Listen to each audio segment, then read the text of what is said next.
She didn't scream. She didn't fight back. But when a white airport cop bit a 72-year-old black woman on the shoulder, yes, bit her in front of stunned passengers, the world changed in that moment. Not because of rage, but because that woman calmly stood up, held out a red envelope, and said, "You just bit into a $4 billion mistake." What followed wasn't just about justice. It was about power speaking softly, but hitting like thunder. This wasn't fiction. This was real. And if it makes your blood boil, it should. Because as James Baldwin once said, to be a Negro in this country and to be relatively conscious is to be in a rage almost all the time. If you feel that, if this story hits you where truth lives, drop a comment, tell me what you think, and hit subscribe. We tell stories that don't just shock, they shake the system. The morning sun spilled over Terminal C of Havenport International Airport, casting long golden rays across the polished tile floors. The usual buzz of rolling luggage, boarding announcements, and coffee orders filled the air, but in the center of the bustling concourse, something darker was about to unfold, something that no passenger, no staff member, and certainly not the woman walking quietly through the first-class lane, could have anticipated. Lorraine Morgan, a 72-year-old black woman with tightly curled silver hair and a weathered brown trench coat, stood calmly at the entrance to the TSA pre-check line.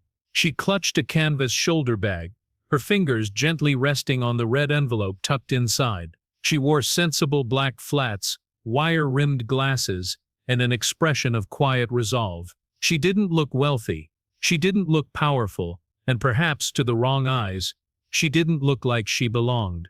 "Ma'am," came a sharp voice from the left. A white female airport security officer with angular features and a tight blonde ponytail stepped forward. Her nameplate read Kay Holtz, but passengers would later come to know her by a much more infamous name, the officer who bit the billionaire's mother. Lorraine turned, her eyes meeting the officer's with quiet composure. "Yes? You're in the wrong line. This is for first-class passengers and high-priority travelers only." Lorraine held up her digital boarding pass. Seat 2A, first class. Holtz barely glanced at the screen. "You sure that's not a mistake? Looks like one of those community program upgrades." A few passengers in nearby lines turned their heads. Some snickered. Others just watched, their curiosity tinged with discomfort. "It's not a mistake," Lorraine said plainly. Holtz's smile didn't reach her eyes. "Step aside. I need to verify something." Before Lorraine could respond, Holtz reached out and gripped her shoulder firmly, unnecessarily. The older woman didn't flinch, but something in her posture shifted, like a wall bracing against an oncoming storm. "I'm not resisting, officer, but I'd appreciate it if you didn't touch me." That was when things escalated. "Don't tell me how to do my job," Holtz snapped. "People like you are always hiding something." Her hand tightened. "Don't make me search you right here." Behind them, phones started to rise. A young man whispered to his companion, "Is she really doing this to that old lady?" Lorraine took a breath. "Please get your supervisor." Instead, Holtz shoved her backward a step and leaned in too close. Her eyes wild with frustration. She bared her teeth in a bizarre primal moment of fury. And then, in full view of half the concourse, she bit Lorraine on the shoulder. There was a collective gasp. One woman screamed. A man dropped his coffee, and Lorraine staggered slightly, clutching her arm with a stunned expression of both pain and disbelief. The red envelope slipped from her bag and fluttered to the floor. Holtz seemed to realize too late what she had done. She straightened, her breath ragged, as a ripple of chaos spread through the crowd. Did she bite her?" Someone yelled. "Call security." "No, call the news." But Lorraine didn't move to flee. She bent slowly, picked up the envelope, and stood tall again. Her voice, though low, cut through the noise. "You just made a very expensive mistake." Holtz scoffed. "What, you gonna sue me?" "No," Lorraine replied. "I'm going to audit you." At that moment, another figure entered the scene. A tall black man in a sleek navy suit with a crimson tie. He moved like someone used to commanding boardrooms, not airport terminals. His name was Elijah Morgan, Lorraine's son. "Mom," he said, reaching her side. He took one look at her shoulder, then at Officer Holtz, and then his jaw tightened. "What happened?" he asked, though he already knew. "She bit me," Lorraine said. "On my way to my meeting." Elijah turned to Holtz. "Do you have any idea who you just assaulted?" Holtz crossed her arms, trying to mask the panic rising in her throat. "No one gave me any ID. No one said—" "She doesn't need to say anything," Elijah interrupted. "She's the senior oversight stakeholder of Genesis Holdings." The crowd fell into a stunned hush. "And I," he continued, reaching into his coat pocket and holding up a badge embossed in gold, "am the chief investment officer overseeing a $4 billion merger with Havenport Air." The moment those words landed, everything stopped. The TSA supervisor, who had finally arrived on scene, looked like he might pass out. Elijah's voice turned cold. "Call your legal team. Tell them they've just triggered Clause 14 of our fiduciary protection agreement." Holtz's expression cracked. "Wait, I didn't know." "Exactly," Elijah said. "Because in your system, people like my mother aren't seen. They're dismissed, profiled, bitten." The terminal felt suddenly too quiet, the weight of that last word pressing down on everyone present. Lorraine looked down at her shoulder, where a faint bite mark was beginning to bruise. She shook her head slowly, not in pain but in something deeper disappointment. Elijah turned back to her, his voice soft again. "Let's get you to the plane." Lorraine nodded. "Seat 2A, she said, "and I plan to sit there." As they walked away, Holtz remained frozen. Around her, murmurs turned into phones, dialing, cameras rolling, hashtags forming in real time. She was about to become the face of a story that no publicist could spin, not because of a policy failure, not because of a misunderstanding, but because she bit the wrong woman. And that woman just happened to have the power to bring an entire airline to its knees. 30 minutes later, Flight 27 to San Francisco was preparing for takeoff. Inside the luxurious first-class cabin, Lorraine Morgan sat upright in seat 2A. Her trench coat was folded neatly beside her, revealing a faint purple bruise on her shoulder where Officer Holtz had bitten her. The mark throbbed beneath her blouse, but she didn't flinch. Her hands rested gently atop her lap, one holding a glass of lemon water, the other the now famous red envelope that had become a quiet symbol of power. Across the aisle, passengers whispered, eyes darting toward her and quickly away. Some recognized her from the incident. Others had only heard snippets: assaulted, billionaire, bitten at security. But none of them dared speak to her directly. That suited Lorraine just fine. A young white flight attendant approached cautiously, her voice soft and polished. "Ms. Morgan, would you like a blanket or perhaps a warm towel?" Lorraine smiled politely. "A blanket would be fine, thank you." The attendant returned quickly, setting it down with unusual care. It was clear the staff had been briefed. This was no ordinary passenger. This was the woman whose son held the fate of their airline in his hands. Back on the ground, the tremors of the incident were already radiating through the system.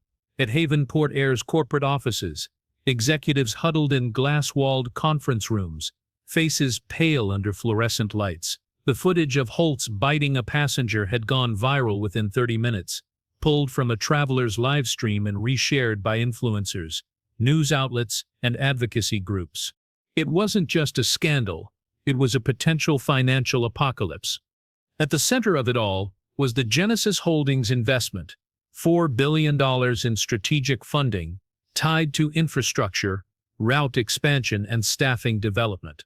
Lorraine Morgan, though retired from daily operations, still signed off on stakeholder equity reviews. And Elijah, her son, had quietly built a reputation as one of the most formidable voices in aviation finance.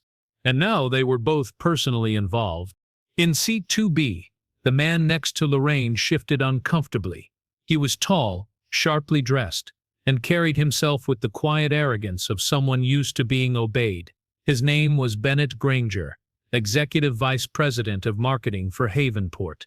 He hadn't been scheduled on this flight. He'd boarded last minute, panicked, Once corporate realized Lorraine Morgan was on board and unescorted. "Ms. Morgan," he began, trying for charm, "if there's anything at all we can do to make this experience more comfortable, I'd be happy to arrange it."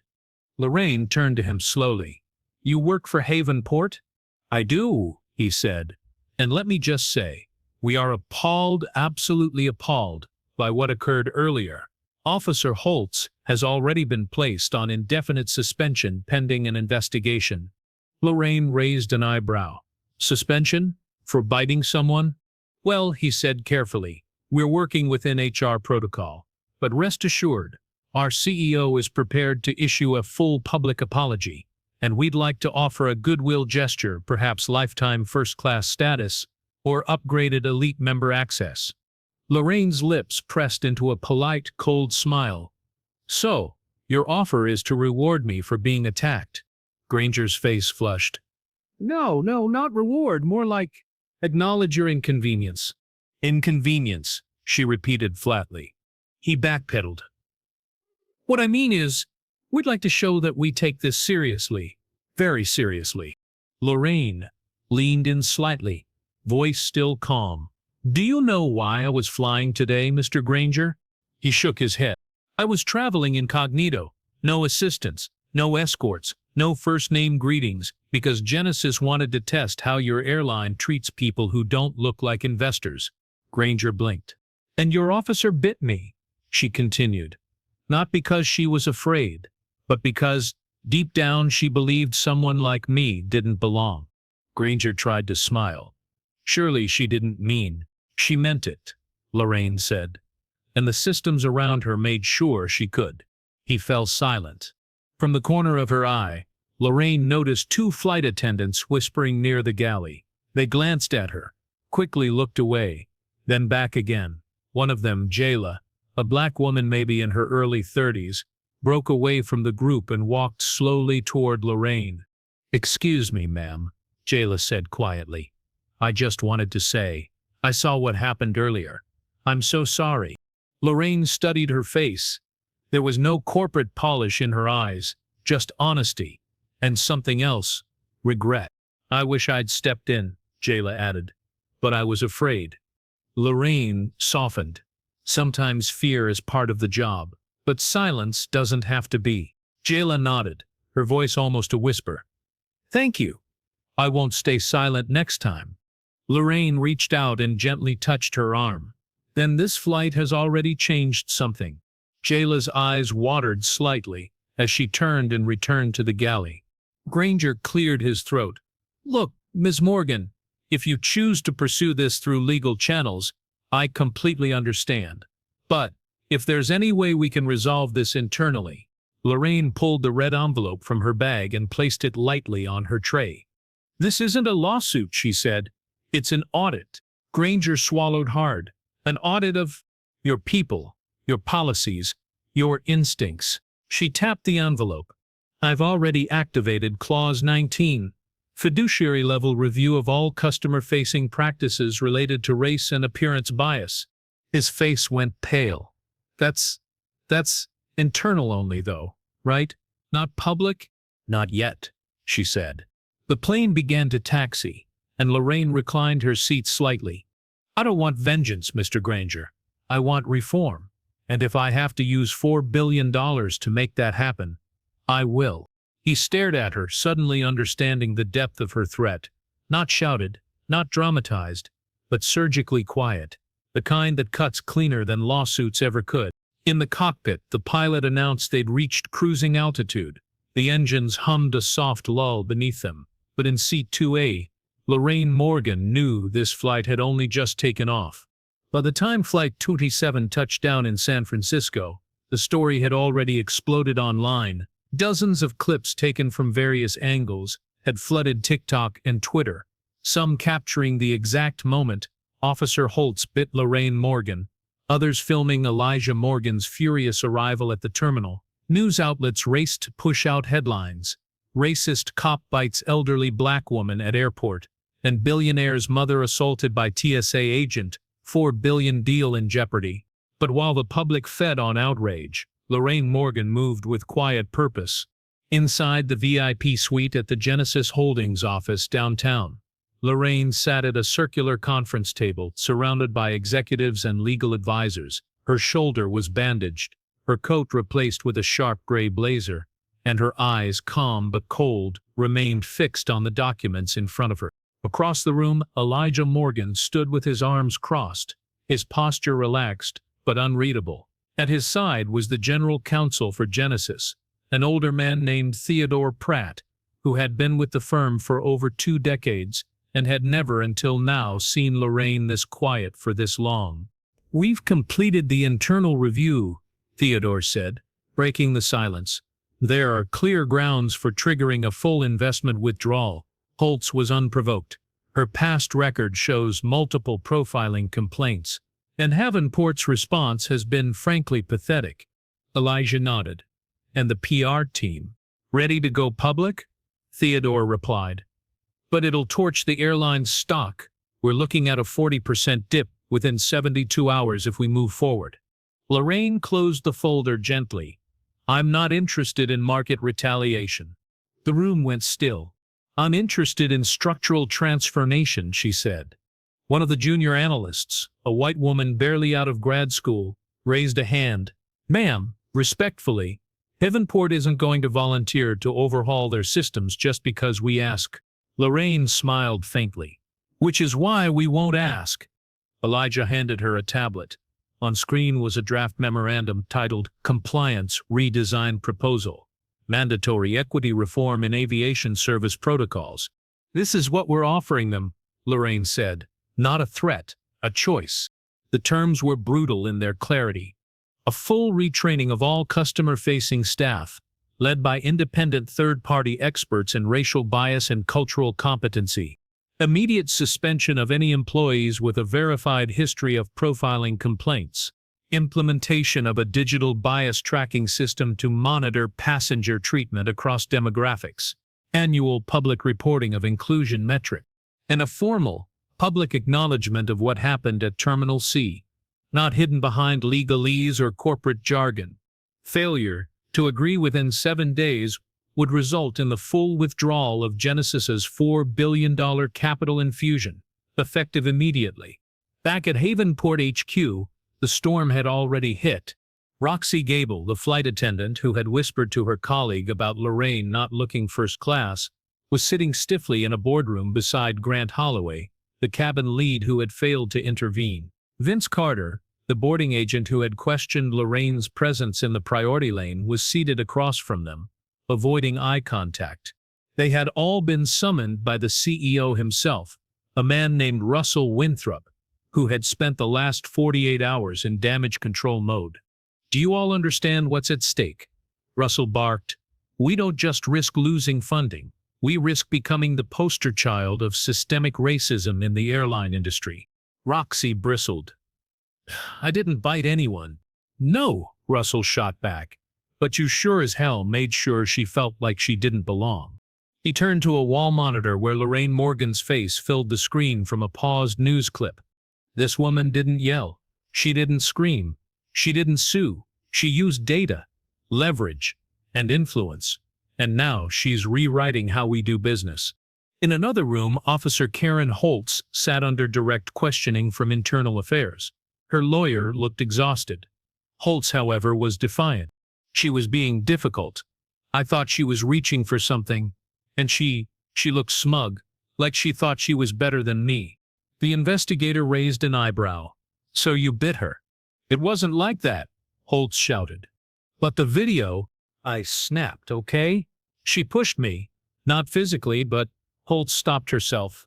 The investigator leaned back. "You didn't bite her because of fear. You bit her because you couldn't stand the fact that she didn't flinch."